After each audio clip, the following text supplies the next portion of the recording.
Deconstruction Junction podcast. I am Dr. Flo. Not telling you what I heard, but what I know. What I know is that you're loved and lovable. You've always been loved and lovable, and you're going to be loved and lovable for the rest of your life. Every day, I encourage, equip, and empower bold dreamers to follow their bliss by living their dreams in this life and not in the next through an organization called Love in Action Network. We have daily peer support programs, lots of free workshops and workbooks that you can take part in as you grow and build. And one of the chief architects of the network in our community flow for the last 5 years has been an energy that we affectionately call Tara Priolo. And as she has for the last couple of years, she has, as the Queen of the North, Queen of the North, she has warrior sound in there. Queen of the North. There you go. She has decided to grace us with her lovely presence all the way from the great state of Minnesota. Now, you may see her from time to time going into her phone throughout the podcast because we have recently started playing a new video game over on Roblox. We're Snapchatting right now. Oh, hello, everybody. You're loved and lovable. Tune in as soon as you can. So when we're not Snapchatting or playing Roblox, we are having the conversations that some would rather be left unsaid out loud. For sure. We came to the planet to awaken, and the Deconstruction Junction podcast is part of that awakening process. Who are you today in the world? I am your very festive Christmas candy cane lady today. I'm also, and look at these earrings, you guys. This is the last day I'm going to be wearing makeup for like 2 weeks. So when y'all tune in next week, I'll be wearing the makeup the week after that, but I'm not doing it. I ain't doing it, babies. I'm Tara Priolo. I am your resident Black, biracial, multi-passionate musician, and I remove the entanglements to make the intangible tangible. And I'm going to scream about it one more time, even though I did it on Daily Boost and I owe a Daily Boost. And so that's a hashtag thanks to Dr. Flo, even though I'm the one that said it. But then he would like, let's just keep talking about it. And I was like, I hate you. And he was like, no, you don't. And I was like, yeah. Anyway, if you're like me and you want to have some breakthroughs and you want to come blab with us, yap with us about the world, church hurt, church harm, deconstructing religion, or gospel music. I feel like I saw that in the chat or something like that. Why I stopped listening to gospel music. I haven't watched that video yet. You want to talk about the world. You want to talk about the genocide. You want to talk about the crazy things that happen in the American political theater of it all. We would be happy to have you. You can put your name there in the little box with your little Bitmoji. And you could do that by going to lovedandlovable.bio.link and live chatting us or send us an email, and we will get you in pipeline. You could also come on for something other than Deconstruction Junction if that is not something that you're interested in, but maybe you want to host a daily boost with us, or you want to just have your own segment of the podcast because you have cool things going on that you want to tell the world about. We would love to assist you in that aspect. I think that's all. And I think I'm up first. Dr. Flo is sharing this out to the network. And the last thing I'll say is that you could come into the WhatsApp network if you would like to, and you will get the notifications of when we go live, etc., etc. Okay, so I read part of this thread to Dr. Flo yesterday. It is long, but I'm going to ask you all to stay with me, okay? You're going to hear my voice for a while, but you're going to stay with me because we have attention spans on this podcast, okay? So how did it happen? And there should be a link to the thread to get there. And then if you can make it big for me. So again, it's very long. Okay, it's 21 things. So Flo is going to be scrolling. In 1995, you heard about a deadly tragedy once a month and it devastated you. In 2025, you hear about 47 tragedies before lunch and you feel nothing. Something broke in between. But if you ask people what broke or when, they can't tell you. Here it is. 1999, Columbine, 13 dead. 2 kids walked into a school with guns and killed their classmates. You remember exactly where you were when you heard? Everyone does. Because this didn't happen. Schools were safe. This was impossible. How could this happen? Wasn't a question you were tired of asking yet. It was genuine horror. This was the first time. You processed it slowly and painfully. Life went on. But then something changed. 1996, CNN goes 24/7. World tragedies used to have a schedule. 6 p.m., Dan Rather for 20 minutes, then it was over. Now, breaking news banners, the same footage looping for hours, expert panels where 5 people say the same thing in slightly different ways to keep up your anticipation. But remember, you still controlled it. You had to turn on the TV. You could turn it off, walk away, go outside, eat dinner without hearing about death. That option was about to disappear. September 11th, 2001, 2,900 people die. The country stops completely. Every screen, every conversation, every thought. Schools closed, offices closed, everything just stopped for weeks. This was still normal. A massive tragedy deserved massive attention. Your entire nervous system focused on one thing, and that made sense. But something sinister was happening. The 24-hour news cycle needed content. It needed to fill time. The tragedy never got to end. And that's when you started learning something new. Grief doesn't end anymore. It doesn't resolve or transform or give you permission to move on. It just lingers, becomes background radiation, part of the air you breathe. You were being trained and you didn't even notice. Turning off the TV started to feel irresponsible, like you were supposed to know so you could carry this weight. So you kept watching. Then came the feed. 2004, Facebook launches. 2006, Twitter. 2007, the iPhone. At first, it seemed innocent, a way to keep up with friends, share photos, stay connected. 2006, Facebook launches the news feed. Now information doesn't wait for you to seek it out. It just arrives, pushed to you, a constant stream of everything everyone you know is thinking, doing, and sharing, including tragedies. Now a plane crash is sitting right next to your friend's engagement photos. We got used to that. 2012, Sandy Hook. 20 children, 6 adults, dead. You found out on Facebook and were devastated. You shared a post about gun control and felt like you'd done something. Then you scrolled. 3 posts down, someone's lunch. 5 posts down, a meme. 10 posts down, you'd forgotten you were just reading about dead children. Here's what was happening. Your grief was being interrupted before you could metabolize it. The feed doesn't let you sit with anything. It keeps moving, and you keep moving with it. 2015, everything changes. Facebook, Twitter, Instagram, they all switch from chronological feeds to algorithmic feeds. Now you're not seeing what happened in order. You're seeing what the algorithm thinks will keep you engaged. And it turns out tragedy gets massive engagement. 2016, Christina Grimmie shot and killed after a concert. Then, the very next day, Pulse nightclub, 49 dead. You felt awful, so you tweeted something. That was the culture now. And here's the sick part. The algorithm learned that you engage more when you're upset, so it started feeding you more upsetting content. 2017, Las Vegas shooting, 60 dead, 400 plus injured, deadliest mass shooting in modern US history. You saw it trending. You felt something. It was hard to describe, not quite numb, not quite feeling, just somewhere in between. The algorithm showed you the next crisis before you could finish processing that one.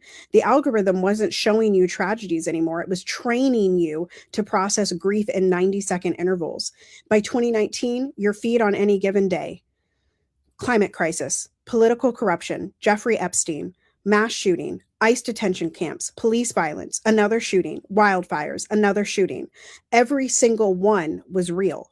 But your brain wasn't designed to hold all of them at once, so it started making choices. Subconsciously, it started shutting down, desensitization. 2020, pandemic.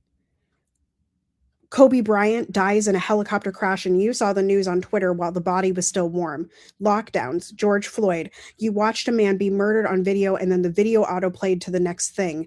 BLM protests, Breonna Taylor, the election, January 6th. You watched domestic terrorism live on CNN while you ate lunch. But that's not the main story anymore because there's too much else happening. October 7th, Israel-Palestine explodes. You saw videos of children pulled from rubble, terrified parents screaming. You were being trained to treat human death as content.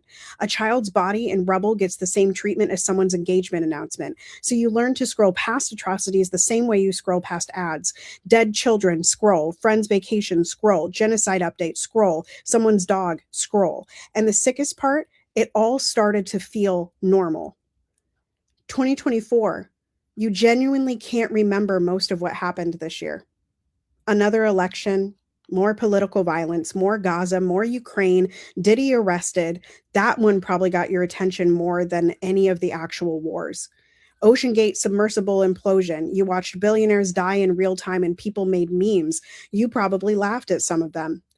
You now realize you're not desensitized to everything. You're selectively desensitized, which is scarier in its own way. You cried about the Titan submersible, but stepped over a homeless person yesterday. You're enraged about Gaza, but numb to your own student loan debt. You know more about Ukraine than you know about the water crisis in Flint that still hasn't been fixed. And none of that is your fault entirely. You were trained to where to look and where to look away. And if you look closely at which tragedies you're allowed to feel and which ones fade into the background noise, you'll see the pattern. This wasn't an accident. Because your attention is worth money, a lot of moolah. Step 1, make tragedy continuous, 24-hour news. Step 2, make tragedy ambient, the feed. Step 3, make tragedy algorithmic, optimized for engagement. Step 4, make tragedy overwhelming, saturate the system. But here's a paradox you're probably not realizing yet. Being informed matters. Disengagement comes with its own dangerous territory, and you knew that. Here's the part that's really fucked up. You're not equally desensitized to everything. You're selectively numb. And if you look at what you're numb to versus what you're enraged about, you'll see a pattern. Things you're numb to: homelessness in your actual city, medical bankruptcy happening to people you know, your own wages not moving while your costs skyrocket, local corruption that directly affects your life, organizing your workplace. Things you're enraged about. Wars you can't influence, billionaires doing billionaire things, future climate scenarios, national political theater.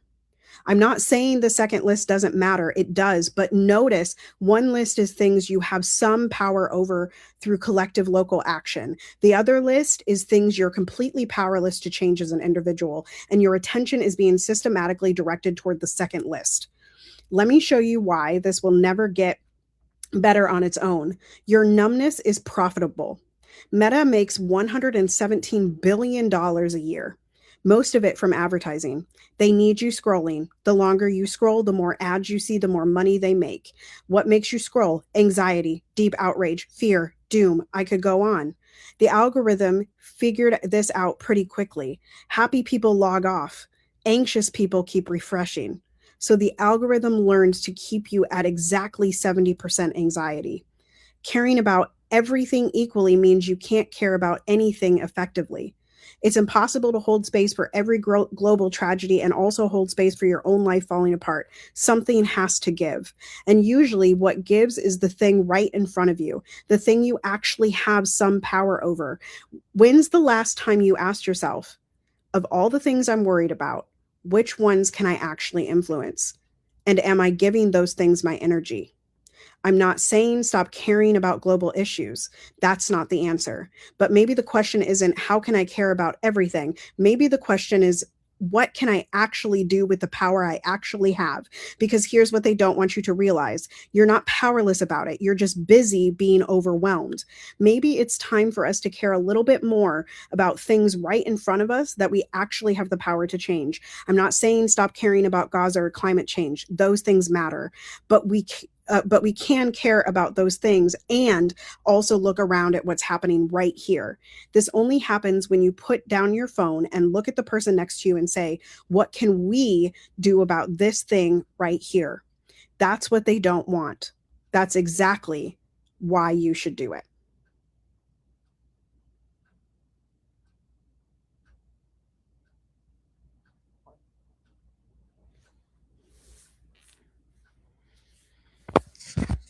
Wow. And that is Comprehensive. that is like a no crumbs thing. And like, again, like, to the person's point, like, those are all things that like I sort of knew in the back of my mind, right? We know the algorithms take advantage of us. We know that these tech billionaires are taking advantage of our attention, da da da da. But one of the things that like really stuck out in my mind is something that we've been talking about in Love and Action Network in the daily peer support rooms, which is like, what can we do, right? Like, what are we doing in our daily lives to make our dreams come true? Because at the end of the day, like, we can't, yes, we can be sad, yes, we can be angry about these global tragedies and, you know, the things that we really can't control. We can be mad at capitalism, but capitalism isn't going anywhere. So how are we going to make changes in our immediate community to make the people better and happier so that they can also then change their communities? And how does that branch out? And so I just thought that that was like, it was nice that it was on a timeline. It was nice to see exactly how everything was commodified and changed, and why, like, I really loved that last, like, somewhere in that last segment it said like, maybe the question isn't how do I hold everything, but how do I do something about the things that I do have control over? Right. Like, and that's a paraphrase, but like, that's the question that I'm always asked is like, how do you keep going when like so much of the world is bad? I'm like, I can't control the world. I can't even control Dr. Flo, and I talk to him every day. Right. He can't control me. So like, we gotta figure that out. We And gotta do what control is also like control. Yeah. the beginning of the exhaustion Right. loop. Right. The chaos is the point. The The chaos is exhaustion is the point. mm-hmm. Yeah. Whew, thank you to that person for giving us the full rundown. Um, allows me to have the courage to unplug today. For sure. For sure, for sure. Tara says, can we briefly talk about how unattractive and not user-friendly ASCAP's whole apparatus is? What is your grievance with ASCAP today? Y'all, if you go to ascap.com, first of all, there are two different logins, which basically say the same thing. But then you get in there and it's like this very antiquated system. And like, okay, this looks fine. But like, once you get logged in, it becomes very just like black and white on the page. And see, okay, right? Like, music creator login, licensee login. Am I not a like, anyway? So you got to pick all that. And it's not even that expensive, but it's like one of those things that I have to do for my nonprofit stuff, and I got to go renew the stuff. And every time I have to go on that website, I'm like, why, when you guys are the ones making money, why is your website so bad? And why are your emails so bad? I got an email from them and it had like 4 typos in it. I was like, girl, the AI is free. Okay. Like, you could have AI write Yeah, your the free. quality control of it all is nuts. It's crazy. It's crazy. Kid Noble says, this has been a really hard year. Our hearts go out to everybody who's had a really, really hard year. I think we all have challenges. And as our good Judy Joyous says, we are all carrying very heavy things. And if it has felt extremely heavy for you, as I've had moments myself this year, my heart goes out to all of you all. This is my recovery year where I finally decided to put down the abuse of drugs and alcohol and to return back to my regulated self. One of the hardest things that I've ever had to do in my life was to accept that my whole brain chemistry was hijacked. We have a saying in the 12-step traditions, you got to admit that you are powerless over your condition. You have to admit that what you're doing is not sustainable. Absolutely. You have to admit that no matter how much polish you try to give to it, it's still a turd, girl.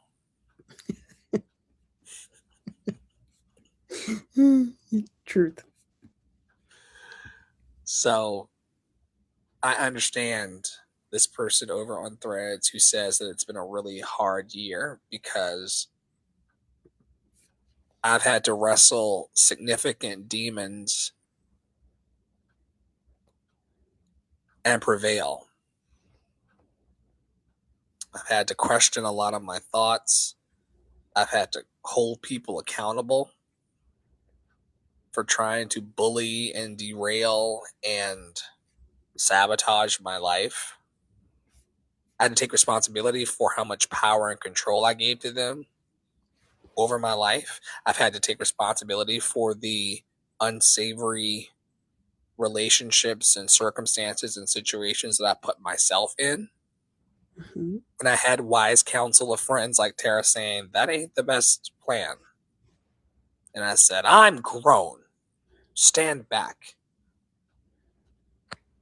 And she said, you are. And they said, you are. And the lessons have been great. But it's not without it being hard at times. But here's the good news, Kid Noble. Hard does not mean impossible. Right. There's a difference.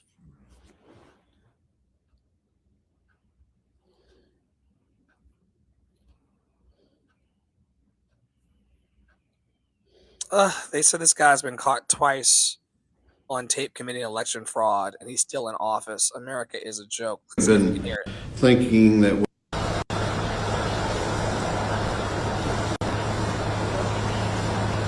I've got some of my people looking at that because, frankly, that was a theory of us coming into session that we had not considered. We have been thinking that we had to travel down the road of having 3/5 of the House members, which we couldn't get. By the way, you do it to uncover fraud. You could say for transparency and to uncover fraud, possible fraud. So who's going to stop you for that?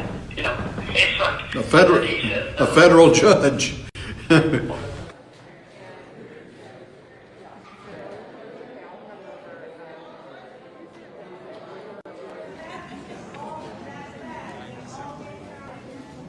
This was a 12-minute call with Ralston. Trump went through his claims. I will faithfully execute the office of President of the United States. Do election fraud. We won this thing by 400,000 or 500,000 votes, just like we did Alabama and every other state in the South. And we won your state massively. They took votes away, but it's very beatable. If we had a special session, we will present, and you will say, it's been massive fraud. We're going to turn over the state. It appeared to entertain Trump's pitch, though it's not clear to what extent he had any intention to follow through. I want Donald Trump to remain the president. If there's any way that we can possibly help in that regard, I'm on board. Thank you, David. So. Thank you.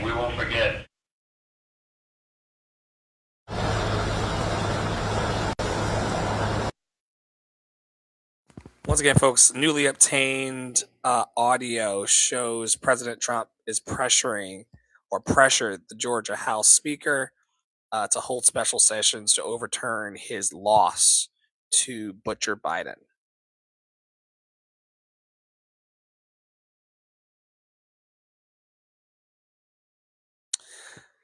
It looks like Mommy Dearest has gone to fetch a child. So we're going to pause here briefly. Well, we don't have to pause. I can go back into the threads. And thanks y'all for watching today. Here's some more threads. Protect Your Energy says they tried to stop you. It backfired. They tried to stop you. Dreams, they tried to stop you believing in yourself. They tried to stop you from winning. It backfired.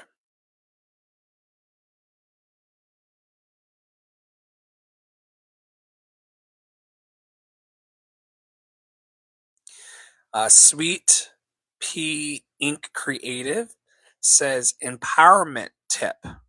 Walk away sooner.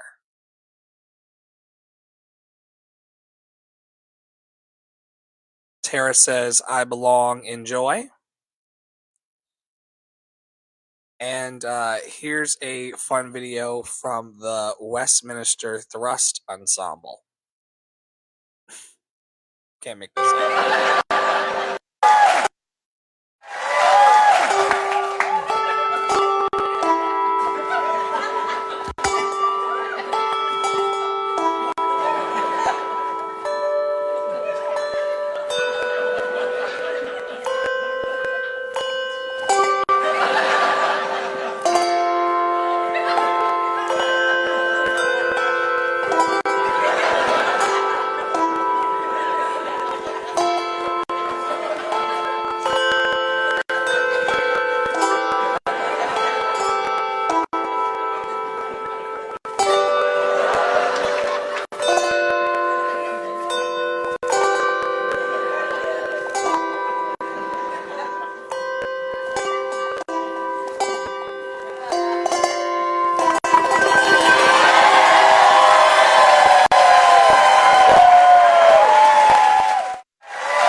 The zoom in on the crotch was superb. No hyper. 10 out of 10. 10 out of 10. All right. So, y'all, we got a lot of political news and we got a lot of like heavy stuff today. So my apologies. I've given y'all lots of joy the last 2 weeks. So if you need joy, you just roll on back. Okay. Roll on back. We just gave them the Westminster Thrust Choir. So they're fine. They're fine. Okay. So this week, and I have the article. We're not going to read the article because I think I can explain this. Donald Trump really doesn't want the Epstein files to come out. So yesterday, Donald Trump said that he is going to start the Patriot Games. What are the Patriot Games, you may ask? It is a competition where young athletes from across the country would come to Washington as part of a celebration of the United States 250th anniversary, which he's like very obsessed with. But essentially, it sounds an awful lot like the Hunger Games, which I don't know if y'all have read the Hunger Games and or watched the movies, but that doesn't end well for the children. Okay, it really no. And yeah, so I could have brought his little speechy time. I think it was Tuesday that he was in prime time talking some nonsense, and he did give veterans $1,776. Again, obsessed with the 250th birthday thing. Why? Nobody knows. It's just he's got an obsession with it. But yeah, this was an entertaining / kind of scary thing that he ran his mouth about yesterday. Why does he want them to compete so badly? Does he think it's going to like boost morale or turn it into a us versus them situation? Like, why this and why now? That he's really obsessed with the like America best war athlete manly man thing. Like, that's a very Trump thing.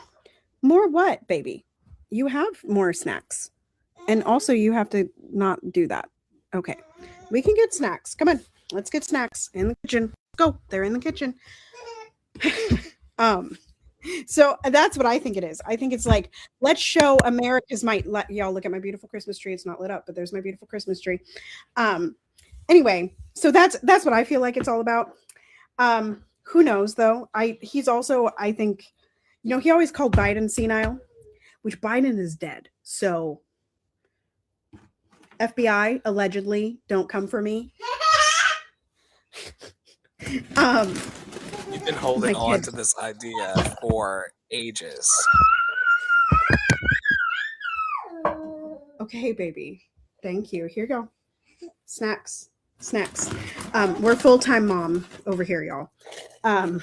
Anyway, so that's just what I feel like it's all about. And he wants to just have attention in Washington, D.C. because Washington, D.C., Oh, let's not play with that. No, thank you. No, thank you.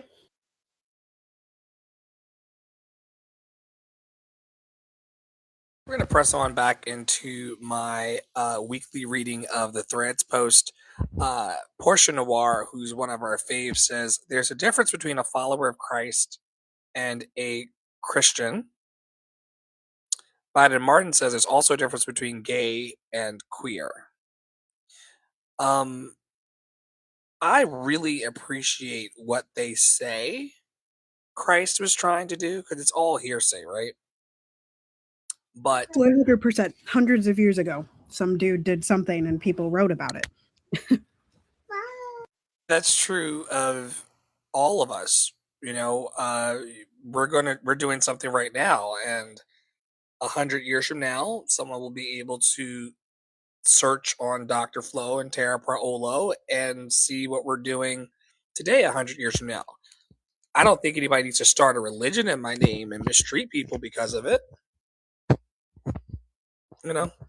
My biggest issue with the Christ idea is that he was so horribly treated for trying to do good by the people that he was called to serve. I don't want to be in that lineage. Don't sign me up for that. And also the ways in which the assigned white at birth Christ has been used to demean and diminish people is a massive problem. A tool of incredible mind control, and I'm so happy to have gotten free. And it wasn't until meeting Tara over the last few years, the heathen that she is, and running what I thought was going to be gospel shows, heavily dogmatic, heavy Jesus-centered, heavy God language gospel shows, what I thought was going to be my path. Upon rehearsing and running the songs, I realized how harmful the music was, how steeped in unworthiness it was. I shared last night in our Deconstruction Junction group chat behind the scenes, which is where the true community building happens for us, and you all are welcome to join it. So God created sin and put it in us so that we would go to hell. But he would have to kill his son to atone for the sin he put inside of us that he didn't have to put there in the first place, in order so that guy could die on a Friday night and rise up on a Sunday morning, which someone on TikTok mentioned, that's not 3 days. Dying on a Friday evening and getting up on a Sunday morning is not 3 days. That's not math. It's barely 24. It's like 32 hours. Oh, God. So it's just a lot going on. So when people ask me, and they rarely ask me these days, but towards the end of my journey, people would say to me, "Are you a Christian?" I would say, "No." Do I believe in the interconnectedness of all beings? Do I believe in the vastness of the universe? Do I believe in the power of love and compassion and kindness from one human to another or one group of humans to another? Yes. God, Jesus, it's not doing it for me anymore. The thrill is gone, Tara.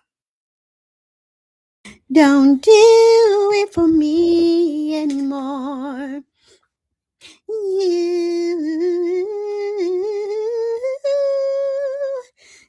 Don't do it for me anymore. That's Demi Lovato for those of you that are like, what the hell is she singing? It's a real song. It is a real song called, I think it's Don't Do It For Me Anymore or something like that. Anyway, What's the name of it? You should only sing it 5 times. I don't know. It might be the name of it. Hold on. Don't do it. Piper, no. For me We had a cameo. anymore. Yeah. Okay. You don't do it for me anymore is the actual title. Okay. Yeah, I mean, there's a knee-jerk reaction that I have, or that I know that I should have, I guess, or I'm supposed to have, which we don't do shoulds or supposed tos in But our network. religion sure does. It does a lot of it, and I remember in the beginning of my deconstruction process feeling the internal pressure about saying that I don't do God and I don't do Jesus, and feeling so guilty and shameful about that admission. This idea that a lightning bolt's going to come out of the sky and strike me as a non-believer.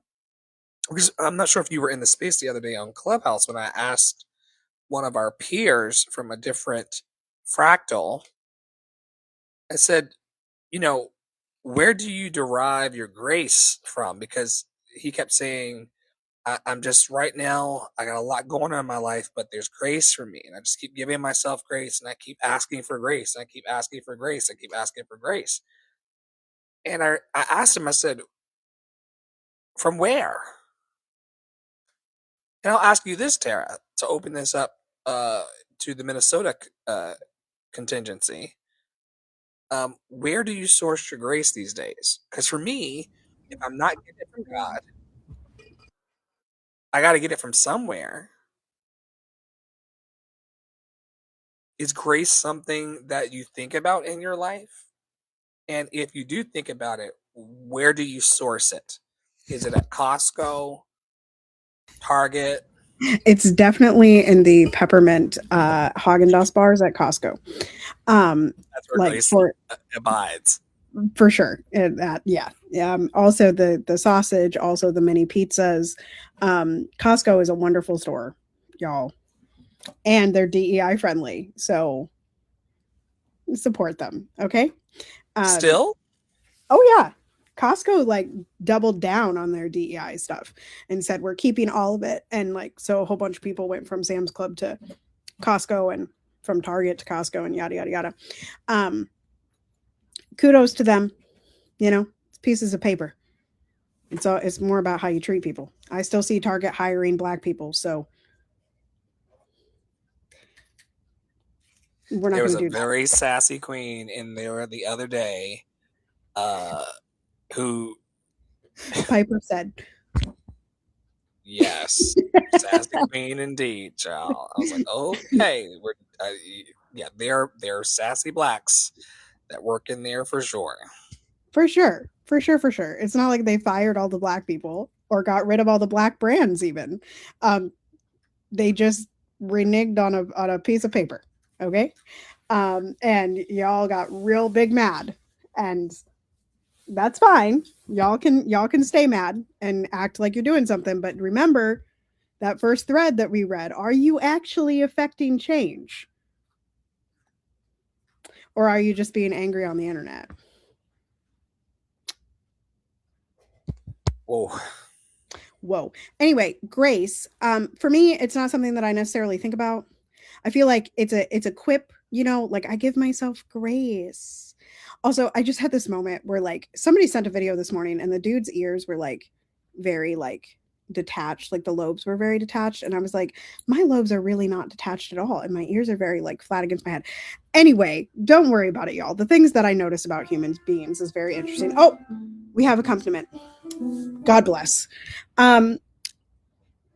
Yeah, so like give yourself grace, I find grace to be like synonymous with healing or space or gentleness, I guess. And I think all of those things are things that we can give to ourselves.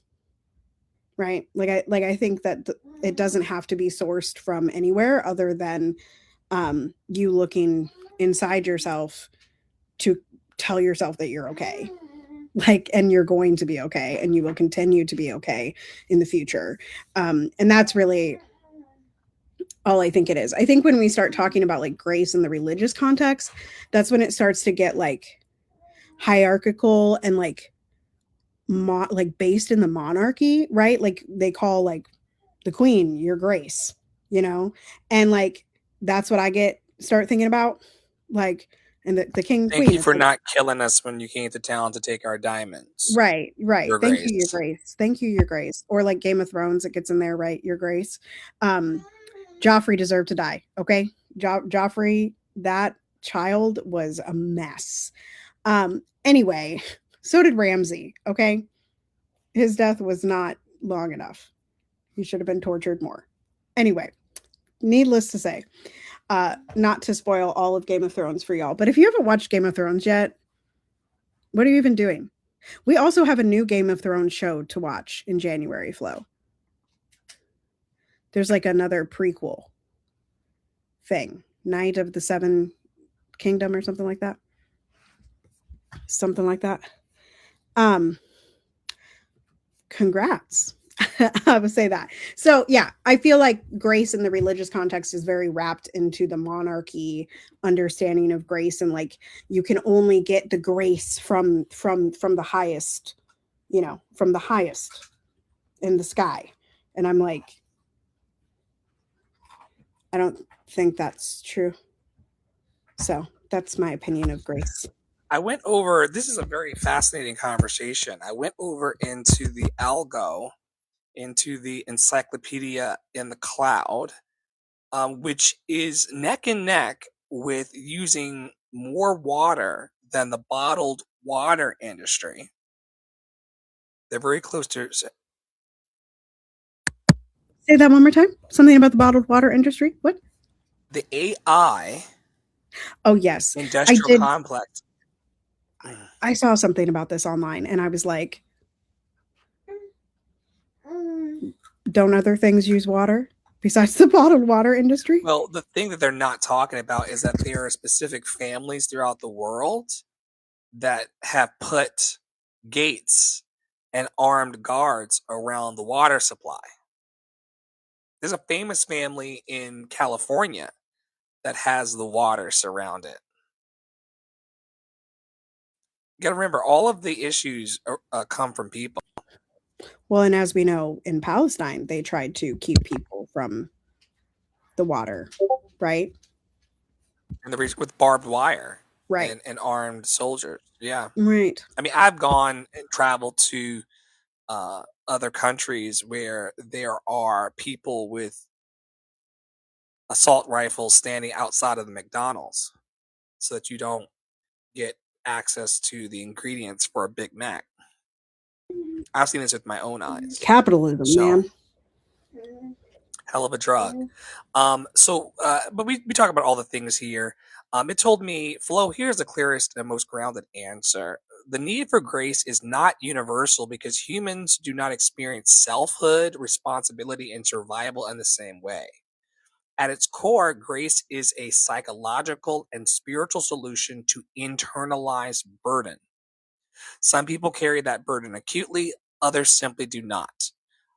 It also has to deal with a relationship to shame and moral weight.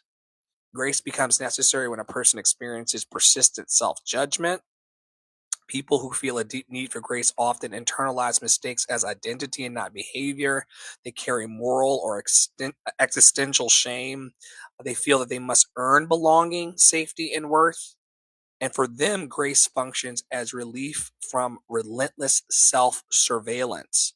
There's also attachment history and nervous system conditioning, cognitive orientation as it relates to justice versus mercy. Some humans are wired towards order, fairness, and consequence, and so they regulate through systems, rules, predictability, and clear cause and effect. And for them, grace can feel destabilizing and even unethical. Mercy appears for some people to undermine accountability, which is wild. And then also, lastly, there's the element of power, privilege, and exposure to failure. Grace is most sought by those who have failed publicly, been excluded, been punished disproportionately, had a limited margin for error. If a person has rarely been broken by systems or relationships, they may not need grace to survive psychologically. If a person has rarely been broken by systems or relationships, they may not need grace to survive psychologically. Those who've been crushed by consequences often require grace to remain human. They also speak to the spiritual language. Grace provides a container for regret, a language for release, and a bridge between who I was and who I'm becoming. Others don't need the grace. They process pain through action, therapy, stoicism, and the good old Tara Priolo pragmatism. I do like a good pragmatism moment. Yeah. You are the on-staff pragmatist. Yes. Yes. Yeah. Loved and lovable. Let's talk about Bondi and Brown. Okay, so I don't actually know a ton of this because like the thing was earlier, I was like, I cannot hold these tragedies. So there were 2 shootings this week. One in Australia and was a pretty deliberate attack on Jewish people. It was on the first night of Hanukkah. And then the other one was at Brown University. Flo shared something into the chat this morning about a professor at MIT and like that kind of beef and how this could all be connected. It sounds like they have found a suspect, but I feel like they said that a couple days ago too and let that guy go. So they found the guy who actually did Brown and did in the MIT professor. They found him in a storage union with a self-inflicted gun wound. He is no longer physically focused. Okay, he's like Charlie Kirk. He checked out. Well, no, someone got Charlie. He got himself. Let's be very clear. And the reason why I make that distinction, we've done many an episode on this. That distinction is clear because you cannot be mean to people and not expect some level of consequence. That is true. And Charlie received the consequence. But not to conflate or to add to these things. The gentleman is no longer at large. One of my super fans over on TikTok named Jimmy Jams, shout out to Jimmy Jams, was very concerned about leaving the house and going into his community because the Brown attacker was at large. He has self-neutralized. And so one less problem to worry about.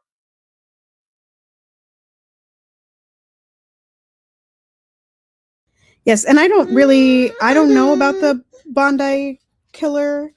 I don't know what happened to that person.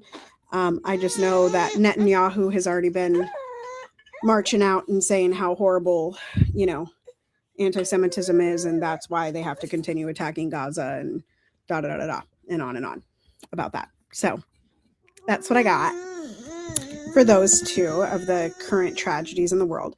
I will put more water in it in a second. Tara goes on. She's got a bit of a situation on her hands over there, a bit of a mutiny for water. So I'll read that the suspect in the Brown University shooting is found dead in New Hampshire. And the victims of Bondi Beach shooting in Australia, they were between the ages of 10 and 87. They include French, Slavic, and Israeli citizens. You know, violence has been in our coexistence since the very beginning of time. I can't even come in here, y'all, and pretend like we have any powerful solutions on this podcast taping about how to get rid of it. All I can say is love on your people. Continue to be as kind as you seek to be. Sometimes that kindness is silence, but continue to offer kindness to those around you because they could be at a university and someone who has a 25-year-old grievance. Like this guy had a grievance against academia, we're finding. He was not happy with what was happening on his campus at Brown as a student. He also went to school 25 years ago and was enrolled in the same program as an MIT professor. So all of this was very, very, very premeditated. And we know Bondi was also religiously motivated to strike fear in people or in a particular people group that at times wants to place fear in the hearts of other people. It really is a circle that does not end. While I'm talking about fear of certain people groups, one of Mandami's leadership prospects and selected appointees, which I guess an appointee is selected, but one of his appointees had to resign because she said some pretty crazy stuff on her ex account many years ago, and they came for her. This is why I cannot go into public office. This is why I cannot. I just like, sometimes with like past things, I don't know how recent this stuff was that she was tweeting, but like, it goes back. We talked about this a couple weeks ago, but like this inability to let other people grow. Like people make really stupid decisions in their 20s. People make really stupid decisions in their 30s and on and on and on. Like if it was 20 years ago or 11 years ago, that person definitely could have changed. And y'all just like want these people to stay in like at that age. Like it's the same thing, and not to defend Jeffree Star because he's a pretty horrible person, but every single time Jeffree Star gets into drama, these tweets are dredged up from literally 15 years ago. And I'm not saying Jeffree Star has changed. I don't see any change in behavior, but when we're talking about people that have changed behavior or maybe have switched parties or maybe have like done some things that are good, but then y'all act, but you know what? That's too much to ask because y'all tried to cancel Dolly Parton.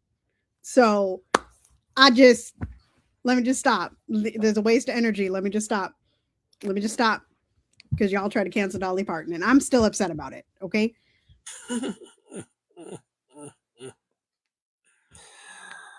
Oh my goodness. And EI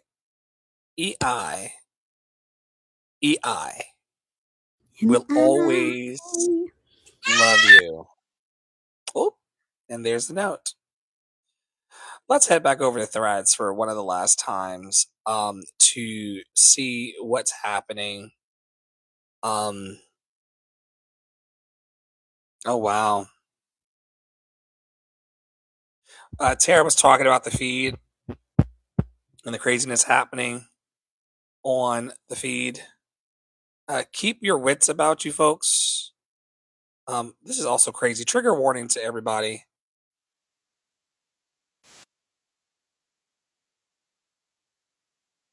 Sitting.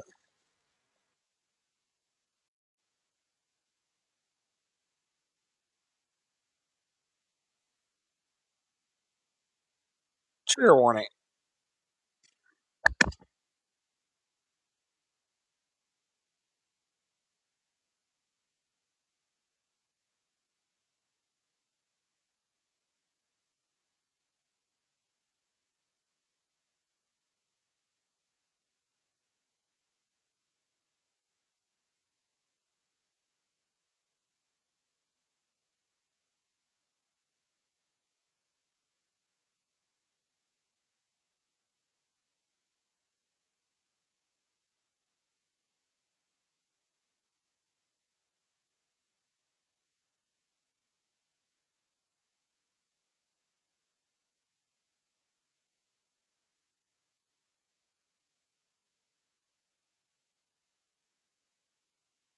I would not be going further into the Starbucks.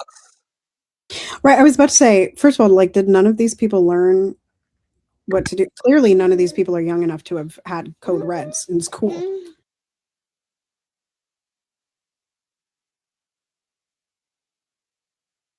Lowest gate lowering on Earth.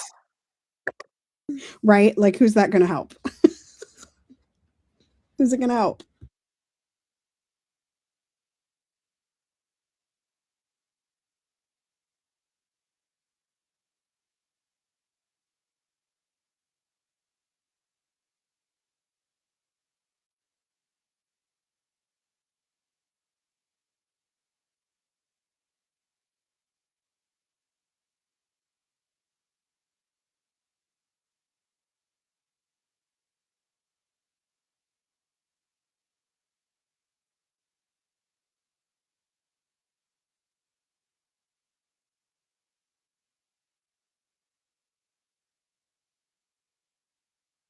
Oh my God. And another one? It is the slowest moving. Well, like, none of these people are freaking out. Like, what in the world?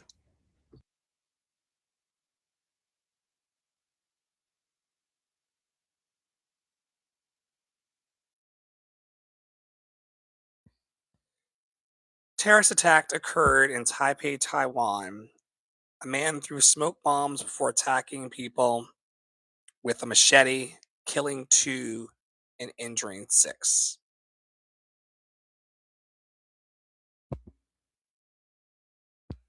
The calmest machete attack that I've ever seen in my life.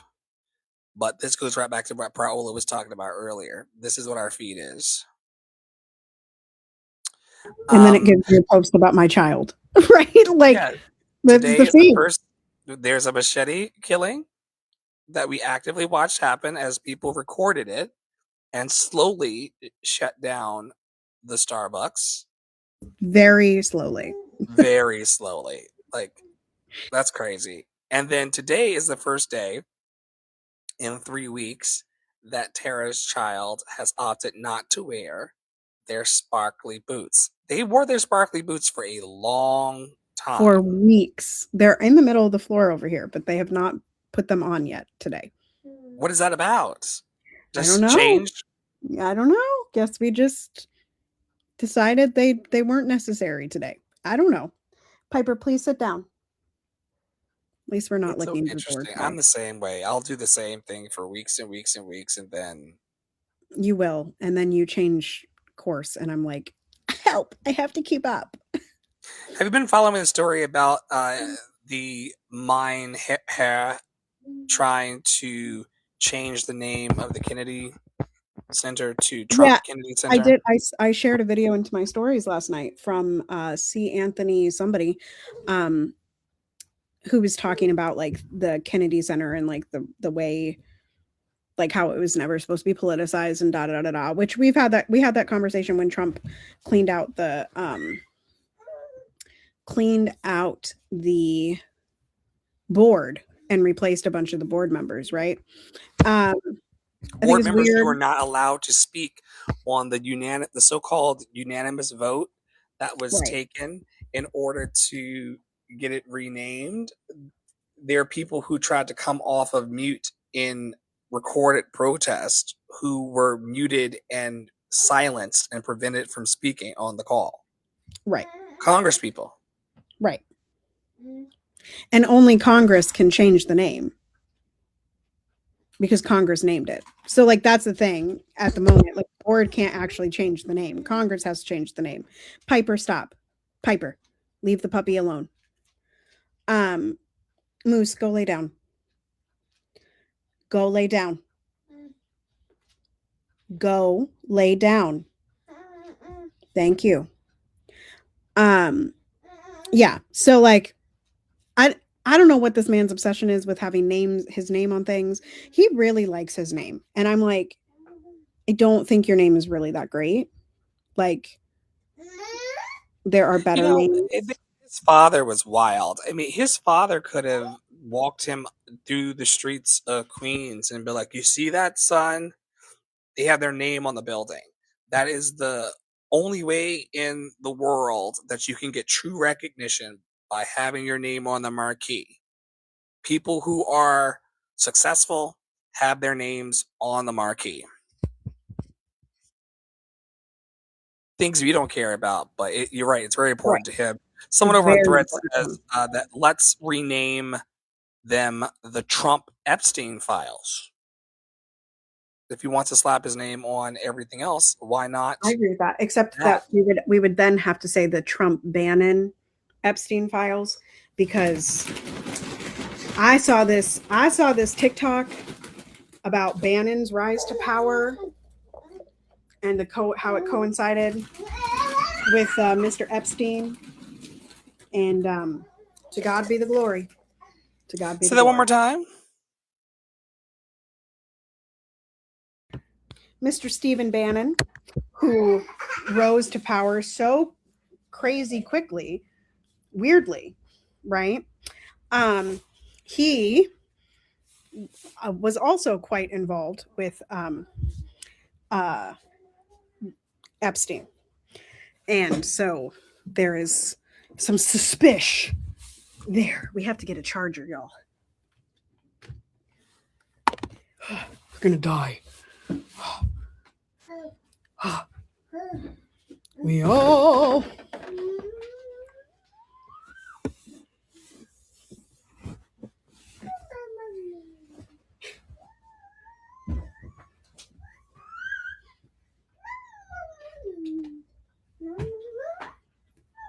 You are so crazy, babe.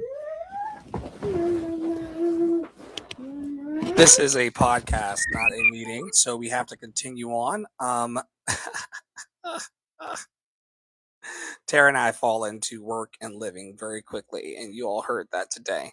We're calling for ceasefire now in our hearts and throughout the world. Once again, we wish that the world wasn't as violent of a place as it is. We are doing our best to bring harm reduction and to reduce the violence in our communities and in the online spaces that we frequent. We cannot do it alone. This morning I said on TikTok, if the 5.5 billion people that have cell phones, if they were to just dedicate themselves to being a blessing and positive impact to just one person, there are times that Tara is the only person in my live stream gatherings. That's more than enough. If I can make sure that Tara feels encouraged, equipped, and empowered, if I can make sure that she feels capable of living her dream today, if I can help aid her in helping people to make the intangible tangible in their lives and to see their dreams sprout up like seeds in our favorite Roblox game, then that is the success that we all are looking for in our happy, healthy, and free, I feel, without being prescriptive. There is a quote here from Bernice King, it looks like. Yes. She posted this morning, and I just took a screenshot of it. Don't become numb to what's happening in Sudan. Don't become numb to what's happening in Gaza. Don't become numb to what's happening in Congo. And there's a billion other places that things are happening, but that's a start. Don't become numb to the seeking of joy. Don't become numb to laughing. In my current environment, I have had to really remind myself that laughter and being jovial and having fun and living out loud with full range of expansion and expression is really important. Don't let things get so heavy that you suffocate and stop being joyful. Joy is truly the revolution, as demonstrated on one of my AI demonstrated concept tracks available over on our website. Joy is the revolution. Is a revelation. Hope is the transformation. We sing, we dance, we rise with love. Joy is the revolution. Oh, joy is the revolution. Y'all, I can't wait to be on this revival with y'all and to take you along with me to the mountaintop. Adopt a Black Artist program is still going strong. If you're out there and you're assigned Black at birth and people are not paying attention to you and helping you lift your dreams, we would love to help.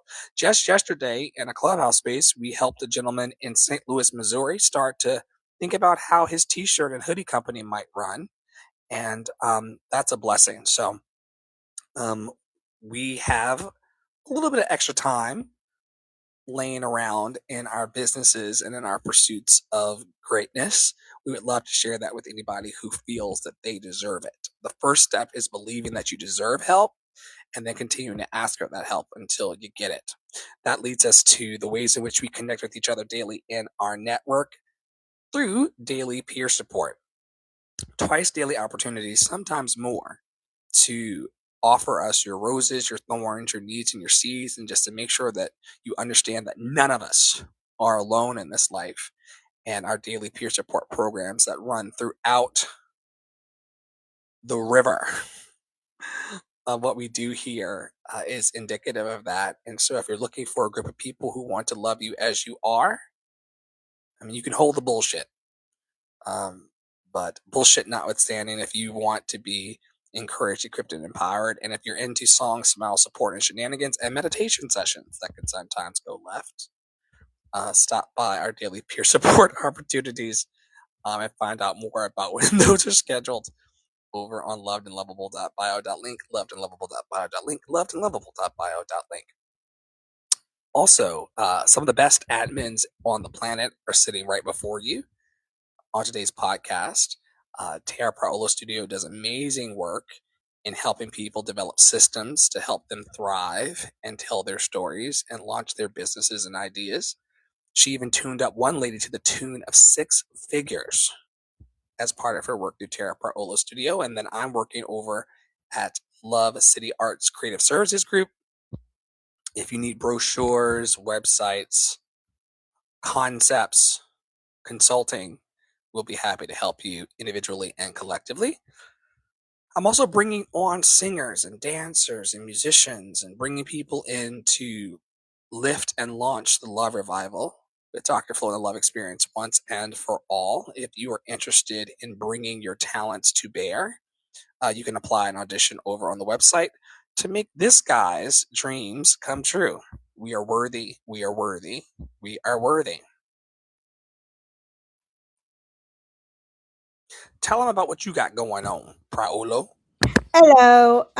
In all truthfulness, I was too lazy to change this slide. So we've got TPS Community Commons still happening over on WhatsApp. That includes Blackening the Canon as well as Liberation Conversations. Winterludes, there is still time to send me a video. We did have a community member send me a video, I think it was 2 days ago, and I got her posted yesterday. So you can go to my feed on any platform, actually, and you will see all 18 videos that have come before, and soon there will be a 19th video today to enjoy some holiday spirit. Dr. Flo is yet to come in the lineup, as well as a few more of my students. But if you are out there and you are interested in singing or playing or reading, I am so happy to have you, and I would be happy to have too many videos and do a couple a day going forward. So whatever you feel, don't feel like you're running out of time. Don't feel like I'm gonna not post you because you submitted too late. Just go for that. And then the other thing to watch out for is after Winterludes ends, I decided this morning. One of the things that I'm going to be working on, because today is my last day of lessons of the year, one of the things that I'm going to be working on before the end of the year. Okay, before the end of the year, because I saw this video where I was like, I have a second album coming, and it was literally from like yesterday, 2024. We're going to get this album out in the next 10 days, y'all. We're going to get it out. It's going to come out. I'll do the marketing later if I need to. But so right after Winterludes ends, stay tuned. I'll do some marketing. I'll do some Guess My Composer because I've been sitting on it too long. And I am ready to just get it out the door and release it to you and start this new-ish journey of that. And then have that be the like run up to this brand new opera that I'm in January. So I'm very excited for a year ending in Black music and a year beginning in Black music. I've heard behind the scenes footage of both of those projects, both our album and the forthcoming world debut of My Name is Florence, presented by the Minnesota Opera, and you're not going to be disappointed with either project, sincerely. I Dream a World is amazingly produced and sung, and from the clips that I've seen of the show that's forthcoming in the new year, it is gospel infused and spirited opera music, and we are so proud of Tara being in this global debut. How many friends you got? How many friends you know that are in world premieres of operas? And on top of that, world premieres of operas by a Black person with a Black librettist with an all-Black cast about a Black composer. Also tackling Whose the topic of daughter was named after her. There's like there's layers to. There's 3 Florences. Yeah, there's 3 Florences, but they all had different like nicknames, right? But then Florence Price is the most like the most famous one because she has a bunch of pieces. Yeah, so you can look up Florence Price composer on Google and you will find a wealth of her pieces. She's really enjoyed quite a renaissance over the last 10-15 years for both piano and solo vocal works. So I'm excited. Representation matters. All of you who are listening, regardless of your phenotype and your background, you matter. And telling stories like Florence's and Tara telling her story and me telling my story and our community members telling their stories, it really matters. We want to be expressed and expansive in the world, and Love in Action will support that. If you're looking to step into clarity, confidence, and transformation with daily encouragement and community support, we invite you to go to the link in bio. lovedandlovable.bio.link, lovedandlovable.bio.link, lovedandlovable.bio.link. I am so grateful for all of you who have hung with us over the last few years. It has been a journey plagued by infertility, substance abuse, stinking thinking, jealousy, envious rage, depression, suicidal ideation. And that was just on one Monday.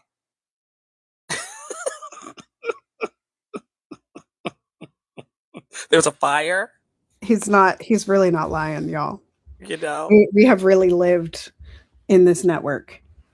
But this project is a true testament to the resilience of what love can do and how it is one of the greatest superpowers on earth. And so if you want to go back through the last 2 years of archives and just see us on the wild journey, some days I wasn't even in the room. All of the archives are there on YouTube, Substack, Spotify, Google Podcasts, Apple Podcasts, and beyond. And I would love to invite you to see the journey. Like, a lot of people can show up when the step and repeat is there. A lot of people can show up for the congratulations phase. But there's so many who have supported us, who have been with us through every phase of development, and have said things like, keep going and don't give up, because you're heading in a positive direction and good things are going to happen to you because all is well. All is well. Everything is working out for our highest good. And out of situations like these, only good's going to come to us and for us. And we are very, very safe. And so thank you for providing this container for safety with us within our mission, and I dare say ministry. Deaconess Priolo, amen. And I hope that Amen. we continue to grow together with sparkly boots over there. On behalf of Tara Priolo Studio, Poppy Water 33, who's texting me right now on his lunch break, and myself, Ask Dr. Flo, on all platforms, we invite you, as always, to stay in your power, stay in your joy, stay loved and lovable. Thank you so much for following our fantabulous network, and we can't wait to see you again very, very soon.